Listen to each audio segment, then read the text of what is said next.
আমরা আমাদের শিশুদেরকে শেখাই আলেকজান্ডার, বিশ্বজয়ী আলেকজান্ডারের কথা। আমরা শেখাই বীর যোদ্ধা নেপোলিয়নের কথা। আমরা শিখেছি ছোটবেলায় কলম্বাসের আমেরিকা আবিষ্কারের কথা। আমরা জানি বিশ্ববিখ্যাত চিত্রশিল্পী লিওনার্দো দা ভিঞ্চির কথা। কিন্তু অত্যন্ত দুঃখের বিষয়, আমাদেরকে কখনো শেখানো হয়নি অপরাজেয় যোদ্ধা নবী মুহাম্মদ সাল্লাল্লাহু আলাইহি ওয়াসাল্লামের বীরত্বের কথা। আমরা কখনো শুনিনি যে আল্লাহর তলোয়ার, যিনি কোনো যুদ্ধে কখনো পরাজিত হন নাই, অপরাজেয় বীর খালিদ বিন ওয়ালিদের দুর্ধর্ষ যুদ্ধের কাহিনী।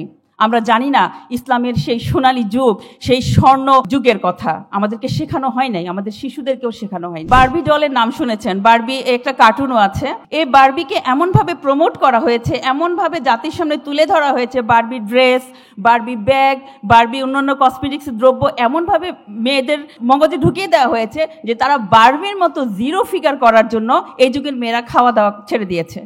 বর্তমানে মায়েরা আমরা নিজেরাও ডিভাইসে আসক্ত, নিজেরাও ডিভাইস দেখি, হিন্দি সিরিয়াল দেখি, হিন্দি সিরিয়ালে আসক্ত, পাশে বাচ্চাকে নিয়ে বাচ্চাকেও এগুলো দেখাই। ধীরে ধীরে যেটা হচ্ছে সেটা হচ্ছে এই শিশুরা এই হিন্দি সিরিয়াল দেখতে দেখতে বা এই ধরনের নাটক সিনেমা দেখে তারা পারিবারিক কিছু নোংরা রাজনীতি, অশ্লীল পোশাক আশাক, অশ্লীল আচার ব্যবহার এবং বিভিন্ন ধরনের নেতিবাচক বিহেভিয়ার তারা শিক্ষা গ্রহণ করছে। আজকে আমি এই নারী সম্মেলনে দাঁড়িয়ে, যেহেতু আমি শিশুদেরকে নিয়ে কাজ করি, তাই নারীদের ভূমিকা, শিশুদের লালন পালনে নারীদের ভূমিকা নিয়ে আমি কিছু কথা বলবো। দেখুন, একটা কথা প্রচলিত আছে, আমরা অনেকেই শুনেছি যে সংসার সুখের হয় রমণীর গুণে, সুখের সংসার নষ্ট হয় নারীর কারণে। আবার নেপোলিয়ন বলেছিলেন, আমাকে একটা শিক্ষিত মা দাও, আমি তোমাদের একটা শিক্ষিত জাতি দেব। তো এই কথার সূত্র ধরে আমি বলতে চাই, একজন নারী হচ্ছেন একটা সংসারের শেকড় বা মূল। এই নারীর কাছ থেকে বড়রা যেমন শান্তি, নিরাপত্তা বোধ করেন, তেমনি একটা শিশু তার মায়ের কাছে শান্তি, নিরাপত্তা এবং প্রাথমিক যে শিক্ষা সেটা লাভ করেন। একজন মা হচ্ছেন শিশুর প্রথম শিক্ষা প্রতিষ্ঠান। সেই সুবাদে মা যদি সত্যবাদী হন, মা যদি উদার মনোভাবের হন, মা যদি নীতিবান হন, নিষ্ঠাবান হন, মা যদি মানুষের কল্যাণকামী হন, তাহলে তার শিশুও তাকে অনুসরণ করতে করতে এই গুণগুলো আয়ত্ত করবে। ঠিক অন্যদিকে মা যদি মিথ্যাবাদী হন, স্বার্থপর হন, আত্মকেন্দ্রিক হন, মানুষের কল্যাণের চাইতে নিজের কল্যাণের কথা চিন্তা করেন, ভীরু হন, তাহলে তার সন্তানও মনের অজান্তে তাকে অনুসরণ করতে করতে তেমনই হবে।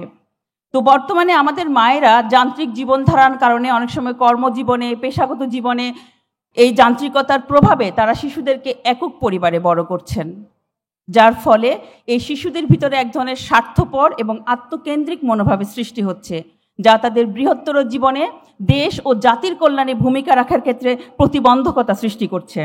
দেখেন, আমরা ছোটবেলা থেকেই আমাদের শিশুদেরকে ঠাকুরমার ঝুলির গল্প শোনাই, রাক্ষস খক্ষসের গল্প শোনাই, গোপাল ভাঁড়ের গল্প শোনাই। এতে এই শিশুদের ভিতরে এক ধরনের ভয়ের জন্ম নেয়। আমাদের শিশুরা বিভিন্ন কার্টুন দেখে, যে কার্টুনের মধ্যে ভূতের কার্টুন, হরর মুভি, হরর নাটক, এই ধরনের নাটক সিনেমাগুলো আমাদের শিশুদেরকে দেখাই আমরা। এতে হয় এই শিশুরা ভীরু, কাপুরুষ, হীনমন্যতায় ভোগে ছোটবেলা থেকে এগুলো দেখতে দেখতে। আবার আপনারা অনেকে দেখবেন বারবি ডলের নাম শুনেছেন, বারবি একটা কার্টুনও আছে। এই বারবিকে এমনভাবে প্রমোট করা হয়েছে, এমনভাবে জাতির সামনে তুলে ধরা হয়েছে, Barbie dress, Barbie bag, Barbie অন্যান্য কসমেটিক্স দ্রব্য এমনভাবে মেয়েদের মগজে ঢুকিয়ে দেওয়া হয়েছে যে তারা বারবির মতো জিরো ফিগার করার জন্য এই যুগের মেয়েরা খাওয়া দাওয়া ছেড়ে দিয়েছে। তাদের মনের মধ্যে বারবি একটা আইডল, বারবির মতো হতে হবে। যেমন ফিলিস্তিনে আমরা দেখতে পাচ্ছি শিশুদেরকে পাখির মতো গুলি করে হত্যা করা হচ্ছে। সারা বিশ্বে মুসলিমদের এই নির্যাতন, নিপীড়িত মুসলিমদেরকে আমরা দেখছি। এই শিশুরা এগুলো দেখে দেখেই বড় হচ্ছে যে মুসলমান মানেই মার খেতে হবে, মুসলমান মানেই এদের জীবনের কোনো নিরাপত্তা নাই। এইটা দেখে দেখে যখন একটা শিশু বড় হয়, তখন কিন্তু তার মনের মধ্যে একটা ইনফেরিয়রিটি কমপ্লেক্স কাজ করে, যে মুসলমান মানে হচ্ছে সমস্ত জাতি দ্বারা নির্যাতিত, নিপীড়িত। তাদের ভেতরে সাহস, উদ্যমতা, অনুপ্রেরণা সবকিছু হারিয়ে যায়। আমরা আমাদের শিশুদেরকে শেখাই আলেকজান্ডার, বিশ্বজয়ী আলেকজান্ডারের কথা। আমরা শেখাই বীর যোদ্ধা নেপোলিয়নের কথা। আমরা শিখেছি ছোটবেলায় কলম্বাসের আমেরিকা আবিষ্কারের কথা। আমরা জানি বিশ্ববিখ্যাত চিত্রশিল্পী লিওনার্দো দা ভিঞ্চির কথা। কিন্তু অত্যন্ত দুঃখের বিষয়, আমাদেরকে কখনো শেখানো হয়নি অপরাজেয় যোদ্ধা নবী মুহাম্মদ সাল্লাল্লাহু আলাইহি ওয়াসাল্লামের বীরত্বের কথা। আমরা কখনো শুনিনি যে আল্লাহর তলোয়ার, যিনি কোনো যুদ্ধে কখনো পরাজিত হন নাই, অপরাজেয় বীর খালিদ বিন ওয়ালিদের দুর্ধর্ষ যুদ্ধের কাহিনী। আমরা জানি না ইসলামের সেই সোনালী যুগ, সেই স্বর্ণ যুগের কথা আমাদেরকে শেখানো হয় নাই, আমাদের শিশুদেরকেও শেখানো হয়নি। বর্তমানে মায়েরা আমরা নিজেরাও ডিভাইসে আসক্ত, নিজেরাও ডিভাইস দেখি, হিন্দি সিরিয়াল দেখি, হিন্দি সিরিয়ালে আসক্ত, পাশে বাচ্চাকে নিয়ে বাচ্চাকেও এগুলো দেখাই। ধীরে ধীরে যেটা হচ্ছে সেটা হচ্ছে এই শিশুরা এই হিন্দি সিরিয়াল দেখতে দেখতে বা এই ধরনের নাটক সিনেমা দেখে তারা পারিবারিক কিছু নোংরা রাজনীতি, অশ্লীল পোশাক আশাক, অশ্লীল আচার ব্যবহার এবং বিভিন্ন ধরনের নেতিবাচক বিহেভিয়ার তারা শিক্ষা গ্রহণ করছে।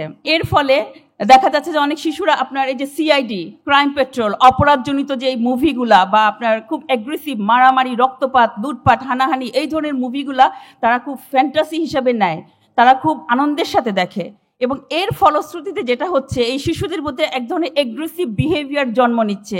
কথায় কথায় গায়ে হাত তোলা, মারামারি করা, জিনিসপত্র ভাঙচুর করা, এমনকি সবচেয়ে ভয়ঙ্কর পরিণতি হচ্ছে তারা মানুষ পর্যন্ত হত্যা করছে। সোশ্যাল মিডিয়া দ্বারা, ফেসবুক, ইন্টারনেট, ইনস্টাগ্রাম এগুলো দ্বারা এমনভাবে প্রভাবিত হয়েছে যে তারা আমাদের চাইতে মানে পিতামাতার চাইতে মানসিক দিক থেকে 20 বছর এগিয়ে আছে।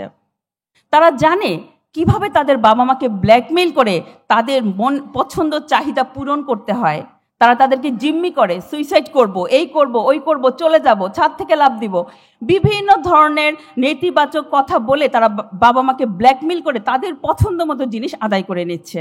এই ছোটবেলা থেকে এই ধরনের জিনিস শেখার ফলে এদের মধ্যে এমন ধরনের অ্যাগ্রেসিভ, এমন ধরনের একটা নেগেটিভ বিহেভিয়ারের জন্ম হচ্ছে যে দেশ ও জাতির কল্যাণে ভূমিকা রাখা তো দূরের কথা, দেশের কোনো দুর্যোগ আসলে তারা বিদেশে পাড়ি জমায়, দেশ পালিয়ে বিদেশে চলে যাচ্ছে।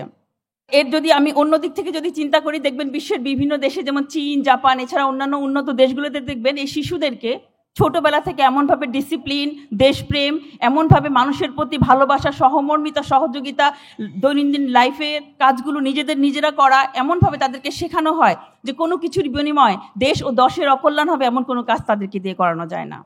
তো আপনাদের সবাইকে অসংখ্য ধন্যবাদ। আল্লাহ হাফেজ, সালামু আলাইকুম।